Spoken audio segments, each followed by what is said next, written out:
Energiatehokkuuteenhan pyritään, jotta pystyttäisiin vähentämään energiankulutusta ja sitä kautta tietysti päästöjä. Me tutkittiin sitä, miten kuluttaja kohtaa uusiutuvan energian. Miten rakennusteollisuuden sektorin pitää muuttua, että uusiutuva energia saa vahvemman jalansijan. Kun tutkittiin sekä tätä energiatehokkuutta että uusiutuvaa energiaa, pyritään molemmilla puolilla, että sekä vähentämään sitä energiankulutusta että sitten puhdistamaan sitä energiaa. Nimenomaan tässä tarkoituksena oli sitten se hiilidioksidipäästöjen vähentäminen tällaisia uusien palveluiden kautta. Voi esimerkiksi olla ihan uudisrakennus tai sitten korjausrakentamisen yhteydessä mietitään, että miten tähän kohteeseen, miten voidaan yhdistää erilaisia uusiutuvan energian teknologioita, kuten maalämpöä tai aurinkovoimaa, yhdistettynä sit siihen, että suunnitellaan se rakennus sillä tavalla, että se käyttää mahdollisimman vähän energiaa.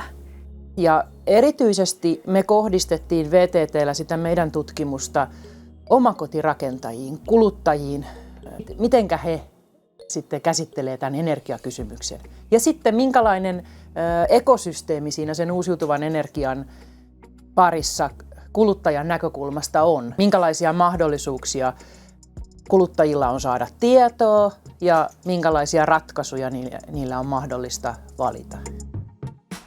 Musta tuntuu, että aika moni meistä tutkijoista ehkä jo luontaisesti on erilaista tieteiden rajapinnassa itse, eli yhteiskuntatieteilijänä, mutta kuitenkin yhdistäen eri tieteenaloja. Eli esimerkiksi meidän hankkeessa näkyy niin kuin taloustiede, innovaatiotutkimus, tämmöisen kestävien siirtymien tutkimus ja politiikka-analyysit. Tähän yhdistyi sitten myös niin kuin varsinkin alkuvaiheessa VTT:llä tehty tämmöinen niin kuin konkreettinen teknisempi tutkimus siitä rakennusten energiatehokkuuspotentiaalista. Eihän tämmöistä tutkimuskohdetta voi tutkia ilman tällaista monitieteisyyttä, että pystytään katsomaan eri näkökulmista ja eri lähestymistavoilla. USE-hanke aloitti Suomen ympäristökeskuksessa ihan uudenlaisen tämmöisen yhteiskunnallisen tutkimuksen tästä rakennusten energiatehokkuudesta. Niin kuin laajennettiin pelkästään siitä insinööripohjaisesti niin tällaiseen laajempaan yhteiskunnalliseen tutkimukseen.